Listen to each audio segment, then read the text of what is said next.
سلام 8 ديال الخطوات. الا كنتي استاذ مبتدئ وان شاء الله وعندك هذا العام غادي تبدا فيه التدريس ديالك، هاد الفيديو لك انت في البدايه اوتوماتيكمون الخوف من المجهول، قريتي التيوريك بزاف بصح ما تحطيتيش في البراتيك، فاوتوماتيكمون كيكون هذاك النوع ديال ستريس اللي هو شي حاجه طبيعيه. كيبقى ينقص مع الوقت، كلنا طرالينا داكشي. المهم غنكمل لكم هاد 8 الخطوات اللي جامع لكم فيها كل شيء، حيت انا تفرجت قبل الفيديوهات وكنت كنتفرج كل واحد من جهه وعاونوني ولكن شويه خاصني نتفرج بزاف، فهذا الشيء اللي درت لكم واحد اللي غتفرجوا فيه وغيعاونكم ان شاء الله. كملوا معايا. كما قلنا اول حاجه شناهي؟ عندنا التيتشين. غنبداو غير بصفه عامه تعريف صغير على التيتشين. شنو هو التيتشين ولا شنو هو التعليم؟ التعليم ماشي هو غير نقل ديال المعلومه من شخص لشخص، حيت الاي يقدر يدير شي جوجل اي حاجه ادخل لها حاليا، ولكن انت كاستاذ ماشي غير ناقل معلومه كتعليم كمعلم، ولكن كتوجه، كتساعد، كتشجع، وكدير السلوك والوقت، كدير اداره السلوك والوقت اللي هي اهم حاجه داخل القسم. كتلقى 90% ديال المهام ديالك في القسم هي ديال اداره السلوك والمانجمنت، ديال كيفاش هذاك 40 عقل، 40 تراما، 40 عائله، 80 عين عندك في القسم غادي تجمعهم كاملين وغتخليهم يتصنتوا ليك وتوفر لهم جو ملائم للدراسه او طرق مختلفه لكل واحد فيهم العقل ديالو كيفاش كيفكر. ففريمون كيكونوا بزاف ديال التحديات، خاصه الا كان بزاف ديال العميل. فالمهم اول حاجه كما قلت لكم هي قانون القسم، خاصها تكون ضروريه جدا. انا في البدايه ديال العام كنحدد معاهم شنو هما الواجبات وشنو هما الحقوق ديال الاستاذ وديال التلميذ. كيبقى مثلا يقول الواجبات ديال التلميذ مثلا هو يدير الهوم ورك ديالو، يحترم الاستاذ، يجي في الوقت. الواجبات ديال الاستاذ انه يشرح لي، انه يوفر لي ظروف عمل زوينه، انه يشجعوا. الحقوق ديالهم بجوجهم، هاد الشيء كتقولوا لهم من البدايه، وكتقول لهم الحوايج that you tolerate، الحوايج اللي كتسامح فيهم والحوايج اللي ما يمكنش تسامح فيهم، الحوايج that you never tolerate. ومن بعد كتقول لهم يكتبوا. كندير لهم واحد الحاجه، كنقول لهم واحد الورقه وفيها بحال كالن على 4 وكيكتبوا فيها بحال هذا الفيديو هنا. غندير لكم هنا ورقه كيكتبوا فيها شنو هما الحقوق وشنو هما الواجبات ديال التلميذ والاستاذ، ومن بعد كيكونوا هما 4، كل جروب فيه 4 كيخدموا نفس الحاجه، ومن بعد واحد من كل جروب كينوض وكيبريزونطي الجروب ديالو كيقول هذيك الحاجه. فهادشي كيعاونهم حتى هما يكونوا جزء من هذاك القانون ديال القسم اللي درتي. ماشي غير دير انت القانون وتقول لهم ذات داي فولو، ولكن حتى هما حطوا داك القانون وكلنا غادي نفولو توغيذر، غنتابعوا توغيذر ان شاء الله. بالنسبة للثانية second method هو عودهم على تحمل المسؤولية. بليز خاصة عندك يعني في الليسي ولا ميم في الكوليج راه كبار تبارك الله بعقلهم كيفهموا، غتحاول انك تعودهم على تحمل المسؤولية. انا فوالا هاد الحوايج اللي كنتسامح معاهم، الحوايج اللي ما كنتسامحش معاهم، الا درتي هاد الحاجه مثلا مشيتي الاسبال على الصديق ديالك ولا هذا، راه غنقدر نعيط على الولي امر ديالك ولا تصيني معايا تقرير ولا نقص لك من النقاط ولا على حسب النيفو الدوغري ديال هذاك السلوك اللي دار. فبهذا الشكل كيعرف انه عنده واحد العواقب. وبليز ان بليز حاول ديك الحاجه اللي قلتيها ديرها، ماشي تقول لهم مثلا غادي ندير لك طن طن طن ومن بعد لا صافي ما ماشي مشكل. نو، الحاجه اللي قلتها حاول ديرها. اوكي، لا احاسيس في القوانين. ثالث حاجه اللي هي كتوريهم you are very professional، خصك تكون مهني وتوريهم مثلا في العام الدراسي ديالهم كامل شنو هما لي زونيتي ولا الوحدات اللي تيقراو، وشنو هو القانون التنقيطي ديالك ولا الجريدين سيستم. مثلا الجريدين سيستم ديالي بما ان النقط على 20 كنمشي 10 ديال النقاط ديال الاكزام، 5 ديال النقاط ديال السلوك، 5 ديال النقاط ديال التفتار ديال المشاركه. ففي هذه الحاله كيكون 20 نقطه موزعه بهذا التقدير، فكيكون عندهم فكره على السيستم ديال الجريدين ديال الكتاب.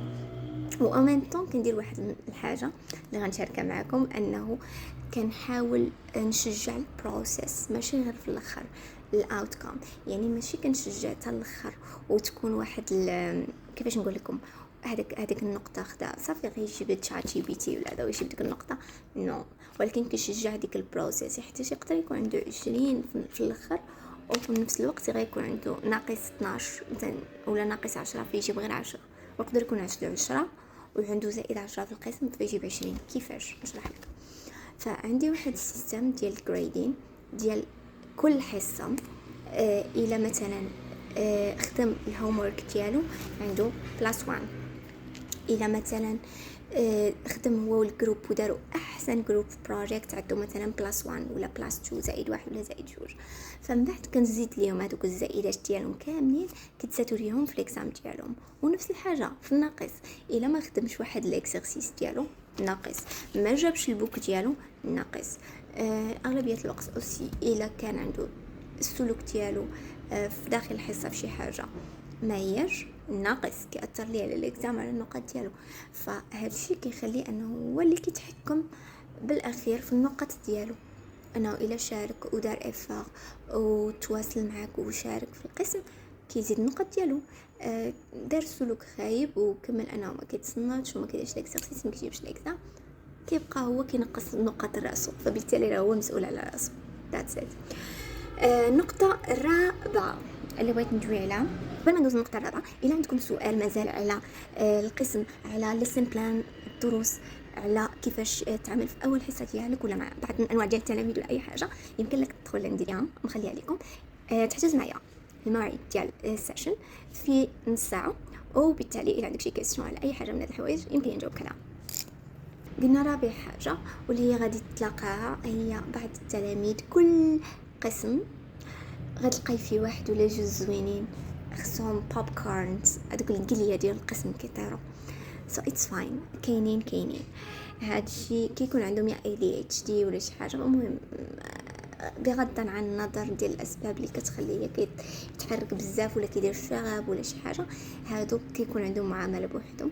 فالاغلبيه غتحاول ما امكن انك مع عمرك تعايرو ولا تغوت عليه ولا تهينو قدام التلاميذ الاخرين.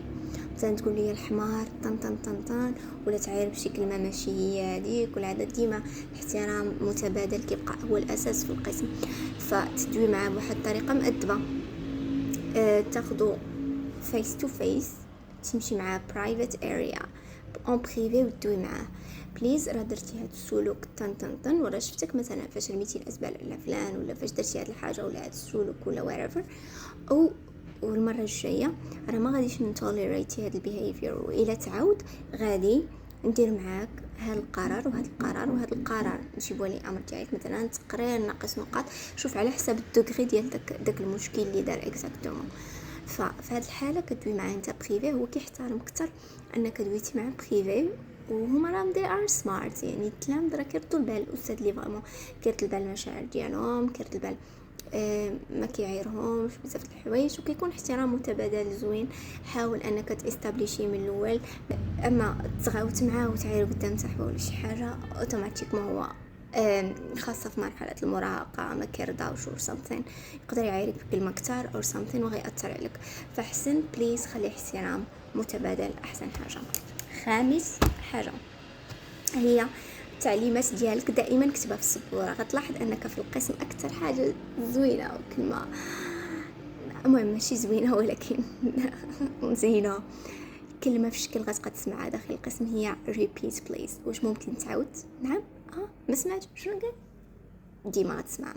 فهادشي علاش حاول انك تكتب جمله في السبوره بلا ما تعصب كل مره ديال لاباج اللي غادي ديرو. مثلا قرا الصفحه رقم 3، جاوب على السؤال 4. that's it. غتكتبها تما وغتعاود تقولها لي مره واحده. الا سولك مثلا شي واحد اخر مره اخرى دير ليه، وبالتالي ما غتكونش ضيعتي بزاف ديال الطاقه كتعاود نفس الحاجه. اوكي، هذه خدت لي عام باش نفهمها. اوكي، سادس حاجه هو التشجيع. تيكون لربما حنا كاين نيجاتيف reinforcement وكاين positive reinforcement. يعني كما كاين هذاك البينيسيون كاين انه فاش كنلاحظوا شي ناري عرفتي هذه ما عندناش في الثقافه في المغرب but whatever. فاش كنلاحظوا شي حاجه خايبه ديما كنقوا عليها، فاش كنلاحظوا شي حاجه زوينه قليل فاش كنشكرها. ولكن حاول بليز في القسم تلاحظ شي حاجه زوينه، شي تلميذ ما مولفش كيشارك وشارك كثار ولا هذا، نلاحظ لي هذه النقطه وشكر المجهود. مثلا بنتي ديال اجتهدتي مقارنه مع الدوره الاولى، او تبارك الله غادي مزيان، او تبارك الله عليك درتي الديالوج ديالك زوين هاد المره. اوكي لايك ذس. هذاك الامبروفمنت كيأثر فيهم بشكل كبير كثر ما كيأثر داك البينيسيون. فإلا قدرتي تركز على التشجيع كثر والبوزيتيف رينفورسمنت that would be a good thing. شنو مازال نقطة شحال دابا 7 وصلنا 7 رايت نو 7. في وسيلة الحصة كتمشي كتراجع راسك شنو وقع مثلا اليوم فهاد الحاجة، وقعت هاد الحاجة، شنو يمكن ليا نبدل، شنو يمكن ليا مثلا ندير احسن المره الجايه باش ما يتعاودش هاد الحاجه. او كتبقى تاجيستي كل مره كتاجاست كتبدل لي زوبسيون، كتموديفي الحوايج اللي خصهم يتموديفيا والحوايج اللي خصهم يتامبروفا ويوليو احسن. وبالتالي كتلاحظ ان الفيرجن اللي خدمت قبل ماشي هي الفيرجن نيو وان اللي كتكمل بها في الحصص الاخرين. اوكي اند ثامن حاجه هي احسن حاجه عندي بما انها مهمه بزاف بزاف بزاف وهي كادو ليك نتايا، فهي حافظ على صحتك النفسيه يا استاذ. في واحد الدراسه كانت دارت في واحد الجامعه الامريكيه لقاو من بين بزاف ديال الجوبس اللي هما خارج يعني جوبس عالميين، لقاو بانه مكلاسيين من الاوائل as draining energy. الجوبس اللي كيمصوا الطاقه وكيستنزفوها هو تيتشين ولا هو التعليم. كما قلت لك راه صعيب انه يكون عندك 40 واحد في القسم كتهضر معاهم في نفس الوقت وكل شيء خصو التركيز ديالك وخصك تشوف ان كل شيء كتب وكل شيء السلوك ديالو مزيان وكل شيء محترم بعضياته وكل شيء خدام نفس الحاجه. فهاد الشيء كي خصو بزاف ديال الطاقه اوتوماتيكمون خص ترد البال الطاقه ديالك. والصحه النفسيه انه تبع كيفاش دير الهوبيز ديالك. عندك شي هوبيز، مهارات، شي حوايج، هوايات كتبغي ديرهم حاول تكمل فيهم. مثلا كتبغي السكي، كتبغي الرسم، كتبغي كوكين، كتبغي تتفرج في الانمي ولا whatever كما كانت هذيك الحاجه، حاول تخليها واحد التخليص ديالك من هذاك الوسط ديال العمل باش ما تبقاش تراكم عليك بزاف ديال الحوايج وفوا من بعد تبقى تفرع يا في القسم يا في whatever يا في الدار كترجع بديك الشحنه السلبيه ولا بزاف الحوايج.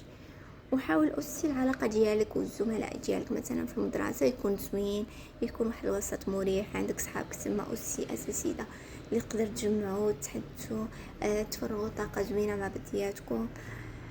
هادشي كيعاون بزاف بما أنه المهنة ديالك خاصها واحد فاس اونتر لي جون مع الناس. يعني بما أنك ما كان حيت تكون كنتي في البيرو، انا كنت خدمت قبل في البيرو وخدمت كتيتشر. باش كتخدم في البيرو 7 سوايع ديال الخدمه في البيرو، هذاك العيا اللي كنت كنحس بيه في ساعتين في الخدمه حاليا في القسم. سو بليز ردوا البال من هذه القضيه. يلا هادشي اللي كاين بالنسبه للفيديو ديال اليوم. والا كنتم مهتمين كثر ان شاء الله بغيتوا معلومات كثر على الليسن بلان، على طريقه التعامل مع نوع ديال ستودنتس، على اول حصه ديالكم ان شاء الله كيفاش غدوز ولا كيفاش بغيتوا ديروها في داخل ولا اول اسبوع ديالكم في داخل المدرسه بالنسبه للاساتذه الجداد، يمكنكم تحجزوا الموعد معايا لتحت في اللينك في الديسكريبشن، وغنخليه لكم. شوفوا الوقت اللي يناسبكم، خذوا الموعد ان شاء الله بالنسبه للكونسلتيشن في هذا المجال. Thank you and see you. Bye bye.